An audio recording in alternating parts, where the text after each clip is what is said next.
வணக்கம் நேயர்களே. சித்ரா ஹரிதாஸ் அவர்களின் காதல் நாயகனே கதையின் குரலாக நான் உங்கள் ஆர்ஜே கவிபாலா. நாயகன் 11. அப்பெரிய குளிரூட்டப்பட்ட மஹாலில் கேட்டரிங் தொழிலில் ஈடுபட்டவர்களுக்காக கேட்டரிங் எக்ஸ்போ வைத்திருந்தனர். அந்த பறந்து விரிந்த பெருங்கூடத்தில் சிறு சிறு கடைகளைப் போல அமைத்து தங்களின் கேட்டரிங் சர்வீஸ் பெயரை பெரிதாக எழுதி வைத்திருந்தனர். உள்ளே சில உணவுகளை தயாரித்து கொடுத்தும் தேடி வரும் மக்களுக்கு ஒவ்வொரு விசேஷத்திற்கும் ஏற்றாற்போல உணவு பட்டியலையும் அதன் விலையையும் காகிதத்தில் அச்சிட்டு வழங்கினர். உணவுடன் சேர்த்து தங்களது கேட்டரிங் சர்வீஸை பற்றியும் விரிவாக எடுத்து சொன்னார்கள். இப்படி தங்களின் கேட்டரிங் தொழிலை விளம்பரப்படுத்த நடத்தப்பட்ட இந்த எக்ஸ்போவில் பலரும் கலந்து கொண்டனர். பொதுமக்களும் ஒரு கண்காட்சியைப் போல இதை காண வந்திருந்தனர். முகநூல் வழியாக இந்த கண்காட்சி விளம்பரத்தை கண்ட ஜனனி பணம் கட்டி அதில் ஒரு கடையை பதிவு செய்திருந்தாள். கண்காட்சியில் தனக்கு ஒதுக்கப்பட்ட பகுதியில் அச்சிட்ட நோட்டீஸ்கள் சில இனிப்பு மற்றும் கார வகைகள் என மேஜையில் அடுக்கி வைத்து உள்ளே அவளும் அவளது மாமனாரும் அமர்ந்திருந்தனர். தங்களை நோக்கி வரும் மக்களிடம் தங்களின் கேட்டரிங் சர்வீஸில் உள்ள உணவு வகைகள் மற்றும் விலைப்பட்டியலை விவரித்தபடி வந்தவர்கள் ருசி பார்க்க உணவையும் தந்து கொண்டிருந்தாள். அவளுக்கு நேர் எதிரே கந்தன் கேட்டரிங் சர்வீஸ் கடையை கந்தரூபன் விரித்திருந்தான். அவன் மட்டும் தனியாக இருந்தான். இன்னொரு நாற்காலியில் காலை நீட்டி வைத்து மின்விசிறிக்கு கீழே அமர்ந்திருந்தவன் தன் கந்துவட்டி தொழிலையே கவனித்துக் கொண்டிருந்தான். இங்கு வர அவனுக்கு துளியும் விருப்பமில்லை. கயலின் கணவர் கோபிநாத் தான் இந்த கண்காட்சி தகவலை கயலிடமும் மாமியார் மஞ்சுளாவிடமும் சொன்னான். அவர்களும் அவனை கண்டிப்பாக போக சொல்லி வற்புறுத்தினர்.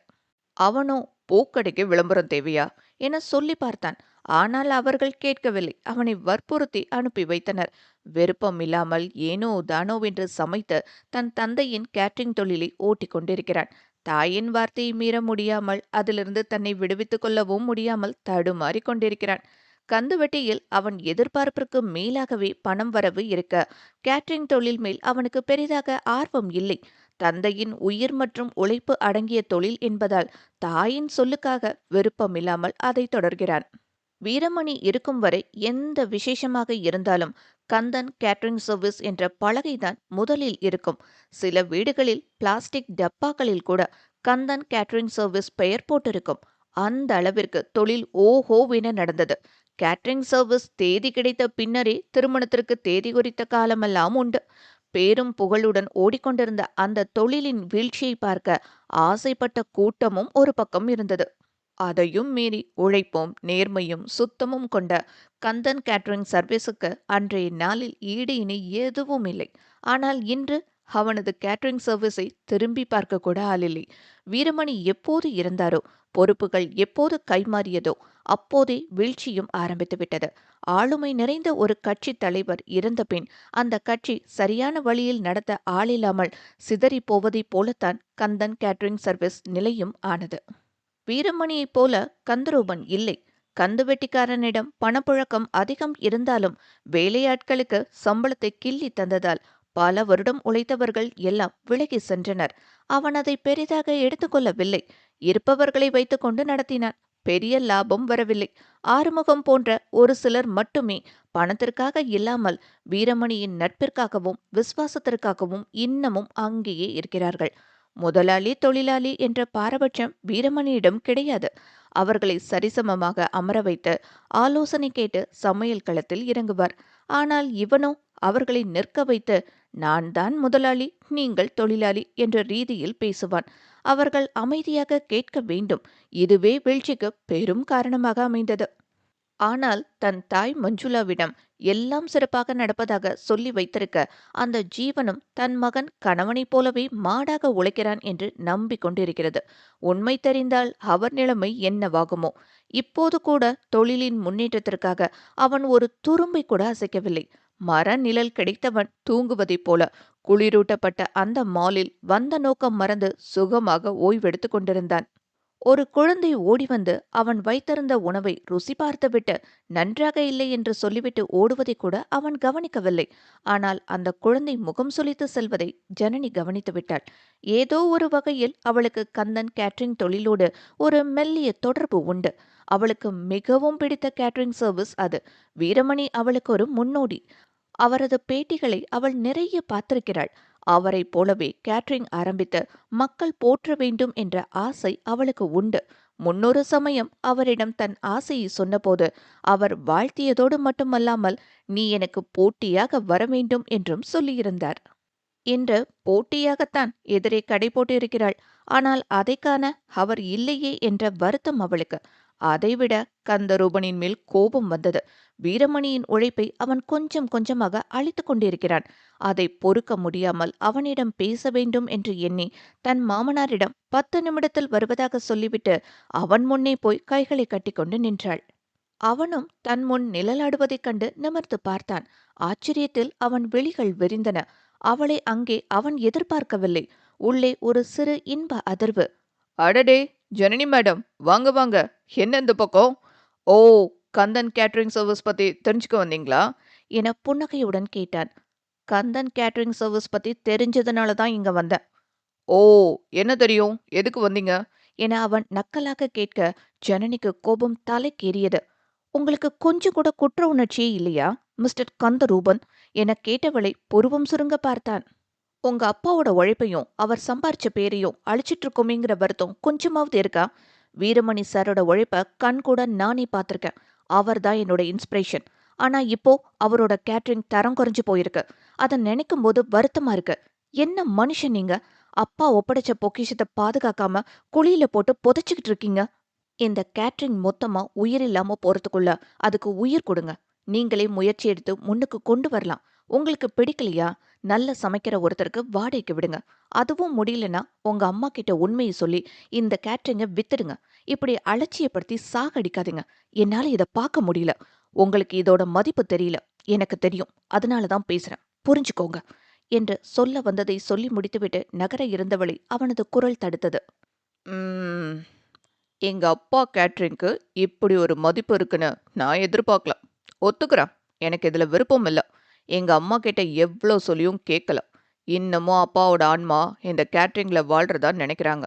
நானும் முயற்சி பண்றேன் என்றவன் உதடு பிதுக்கினான். தொடர்ந்து, எங்க அப்பாவோட கேட்டரிங் மதிப்பு தெரிஞ்ச நீங்களே ஏன் இதை வாடகைக்கோ அல்லது விலைக்கோ வாங்கக்கூடாது? நான் எங்க அம்மாவை சமாளிச்சுக்கிறேன், வாங்கிக்கிறீங்களா என கேட்டு அவளை அதற வைத்தான். என்ன அப்படி பார்க்குறீங்க? அட்வைஸ் பண்ண வந்தீங்களே, அதை நீங்களே செயல்படுத்தினா என்ன புண்ணியமா போகும் இல்லையா என அவளை வெறுப்பேத்தினான். அவளோ அமைதியாக நின்றாள். என்ன, வாங்க முடியாது, அட்வைஸ் பண்ண தான் முடியும்னு சொல்ல வரீங்களா? என்னால முடிஞ்ச கண்டிப்பா கந்தன் கேட்டரிங் சர்வீஸை உங்ககிட்ட இருந்து காப்பாத்துவேன். ஆனா இப்போதான் தொழில்ல கால் வச்சிருக்கேன். என்னால இப்போ முடியாது என்றாள் உறுதியாக. ஓகே, வாங்க முடியாது, வாடகைக்கு எடுக்க முடியாது. அப்போ ஒரு ஆப்ஷன் இருக்கு என பேடிகை போட்டான். என்ன என்பது போல பார்த்தாள். நாம 2 பேரும் சேர்ந்தா என்ன? வாட் என பதறினாள். Kandan catering service, Janani catering service ரெண்டையும் ஒன்னா சேர்த்து நடத்தினா என்ன? சாரி, எனக்கு உங்க கூட சேர்ந்து வேலை செய்ய இஷ்டமில்ல. நான் தனியாவே பாத்துக்கிறேன், நன்றி என்று சொல்லிவிட்டு அவள் நகர்ந்தாள். அவன் அப்படியே விட்டு விடுவானா என்ன? உதட்டை வளைத்து விஷமமாக சிரித்துக் கொண்டான். 1 வாரம் கடந்திருந்தது. ஜனனியின் வீட்டில் பூ பழத்தட்டுடன் நுழைந்தனர் கந்தரூபனின் குடும்பத்தினர். ஜனனியின் வீட்டில் அவர்களின் அதிரடி வருகையைக் கண்டு அனைவரும் அதிர்ந்து நிற்க, முகம் சிவந்து கண்களில் சீற்றத்துடன் நின்றிருந்தாள் ஜனனி. நாயகன் 12. சமையலறையில் கந்தரூபனின் தாய் மஞ்சுளா அடுப்பில் தாளித்துக் கொண்டிருந்தார். மா என்று அழைத்தபடி அவர் பக்கவாட்டில் வந்து நின்றான் கந்தரூபன். சொல்லுடா, பசிக்குதா?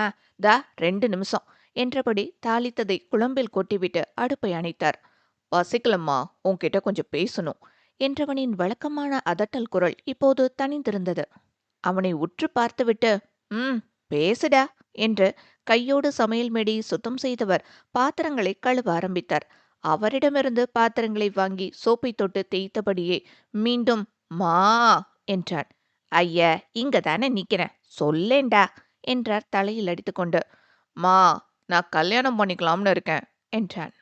அவரோ இடையில் கையூன்றியபடி, பாக்குற பொண்ணையெல்லாம் நல்லா இல்ல, அது இல்ல, இது இல்லை நொட்ட சொல்லிட்டு இப்ப என்னடா கல்யாணம் பண்ணிக்கலாம்னு வந்து நிக்கிற? எத்தனை பொண்ணுங்களை உனக்காக அந்த தரகரும் நம்ம மாப்பிள்ளையும் பார்த்து சொன்னாங்க. ஒருத்தியையும் விடாம குறை சொல்லி வேண்டாம்னு தள்ளுன. இப்போ எங்கிருந்து உனக்கு இந்த புத்தி வந்துச்சு? மா, நிஜமாலே அந்த பொண்ணுங்களை எனக்கு பிடிக்கவே இல்லம்மா. அப்ப இனி பார்க்குற பொண்ணுகளையாச்சும் பிடிக்குமா? இல்ல அவங்களையும் நொட்ட சொல்லுவியா? மா, எனக்கு ஒரு பொண்ண புடிச்சிருக்கு என எச்சிலை விழுங்கியபடி சொன்னான். ஒரு பொண்ண புடிச்சிருக்கா? அதிசயமா இருக்கே. யார் அந்த பொண்ணு? நம்ம ஆளுகளா? பொண்ணு பக்கம் எப்படி? வசதியானவங்களா? என அவர் கேள்வி மேல் கேள்விகளை அடுக்கிட, பொண்ண பத்தி கொஞ்சம் தெரியுமா? நம்ம ஆளுங்க தான். பொண்ணோட அப்பா கொஞ்சம் வசதியானவரு. ஒரே பொண்ணு. ஆனா ஆனாவாவது ஆவனாவாவது பொண்ணுக்கு அம்மா இல்லையா? அப்பா மட்டுமா? அப்பா, அம்மா 2 பேரும் இருக்காங்க. அப்புறம் என்னடா? ஆனா, அவ இப்போ அப்பா, அம்மாவோட இல்ல. அப்பா, அம்மாவோட இல்லைன்னா, யாரோட இருக்கா? அவ அவ மாமனார், மாமியாரோட இருக்கா. என்றதும் வேலை செய்து கொண்டிருந்தவரின் கைகள் அப்படியே நின்றன. திரும்பி அவனை பார்த்த பார்வையிலேயே உடலில் உள்ள அத்தனை பாகங்களின் இயக்கங்களும் ஸ்தம்பித்து நின்றன. என்னது? மாமனார் மாமியாரோட இருக்காளா? கல்யாணமான பொண்ணையவா புடிச்சிருக்குன்னு வந்து சொல்ற? எடு செருப்ப நாயே! உன் புத்தி எங்கடா போச்சு? இந்த கேடுகெட்ட புத்தி எங்கேருந்து வந்துச்சு உனக்கு? அசிங்கமான நெனப்போட வளர்ந்து நிப்பன்னு நான் நினைக்கவே இல்லையே! இந்த கொடுமைய நான் கேட்கறதுக்காகவா அவர் முன்னாடியே போய் சேர்ந்தாரு? ஐயோ! ஐயோ! கேவலமான புத்தியோட வளர்ந்து நிப்பான்னு நினைக்கலையே! ஐயோ கடவுளே! நான் என் புள்ளைய இப்படி வளர்க்கலையே! எதப் பார்த்து இவன் கெட்டுப் போனான்னு தெரியலையே! என அப்படியே அமர்ந்து தலையில் அடித்து அழ ஆரம்பித்தார். மா, புருஷனோட இருக்கிறவள கல்யாணம் பண்ணி வையன்னு கேட்டனா? புருஷன் இறந்து போயிட்டாம்மா. குழந்தையோட நிக்கிறவள தான் கல்யாணம் பண்ணிக்கிறேன்னு கேட்கிறேன். அவள எனக்கு புடிச்சிருக்குமா என்றான். எடு தொடப்பக்கட்டைய. புருஷன் இல்லையாம், புள்ள தான் இருக்கான். சீ! அவளுக்கு புருஷன் இல்லைன்னு உனக்கு கவலையோ? நாயே! இன்னொரு வார்த்தை நீ பேசுன சோத்துல விஷத்த வச்சு கொன்னுபுடுவேன் உன்ன. வாய மூடிக்கிட்டு இரு. மா, கறி குழம்புக்கு மசாலா அரைக்கும்போது அரளி விதையும் சேர்த்து அரைச்சு கொன்னுடு. உனக்கு ஒத்த பொண்ணுன்னு வாழ்ந்துக்கோ.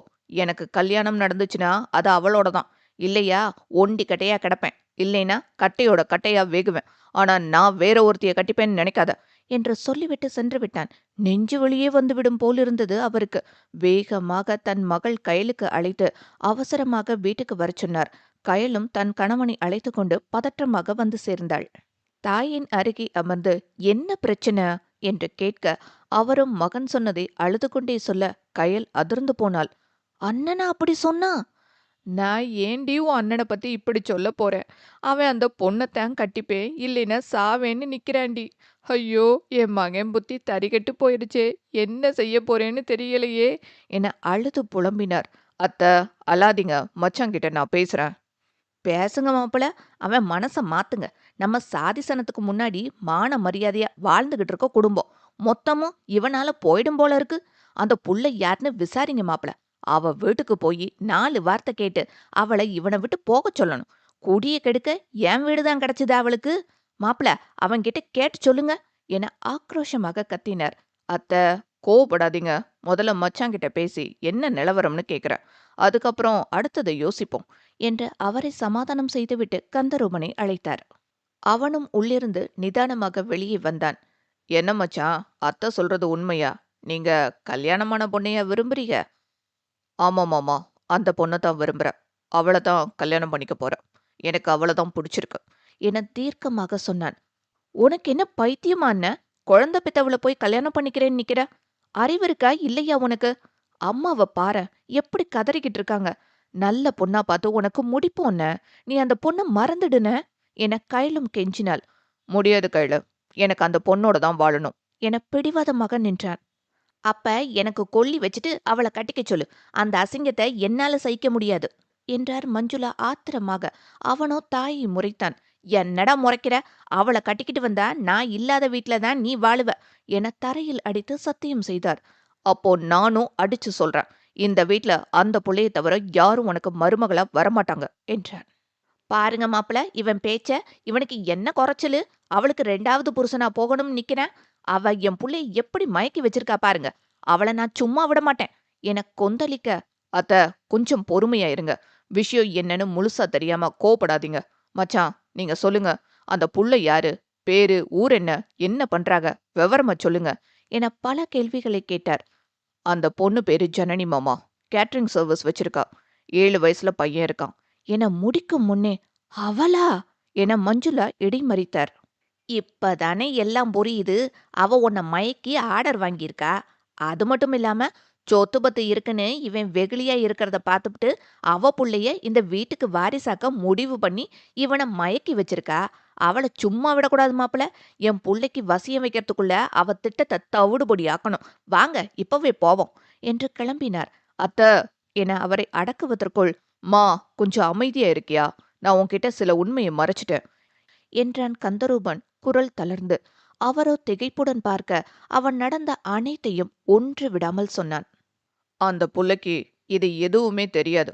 உங்ககிட்ட சொன்னத நான் அவகிட்ட இன்னும் சொல்லவே இல்ல. எனக்கு கேட்டரிங் சர்வீஸ் நடத்த துளியும் விருப்பம் இல்லம்மா. கந்துவெட்டியில தான் என் கவனம் போகுது. ஆனா அப்பாவோட தொழில யாருக்கும் விற்கவும் விட மாட்டேங்கிற, வாடகைக்கு கொடுக்கவும் விட மாட்டேங்கிற. விருப்பம் இல்லாம தான் அதை நடத்திக்கிட்டு இருக்கேன். ஆனா ஜனனி நம்ம அப்பா மேலயும் அந்த தொழில் மேலயும் ரொம்ப மரியாதை வச்சிருக்கா. அதனால தான் நான் அப்படி யோசிச்சேன். நம்ம கேட்டரிங் சர்வீஸ நல்லா பார்த்துப்பா. தொழிலுக்கு உதவியா இருப்பான்னு தோணுச்சு. அதுக்கு மேல அவளை எனக்கு புடிச்சிருக்கும்மா.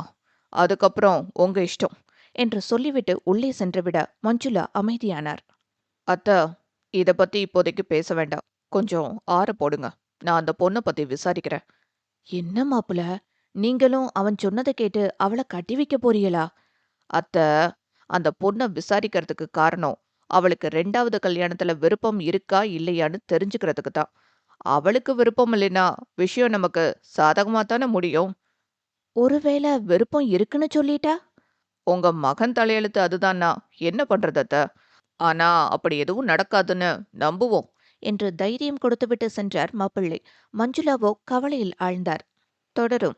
என்ன நேயர்களே, கதை கேட்டிங்களா? கதை உங்களுக்கு பிடிச்சிருந்தா லைக் பண்ணுங்க, ஷேர் பண்ணுங்க. உங்க கருத்துக்களை மறக்காம எங்களுக்கு தெரியப்படுத்துங்க. நெக்ஸ்ட் எபிசோட் 13ல மீண்டும் உங்களை சந்திக்கிறேன். டாடா, பபாய்.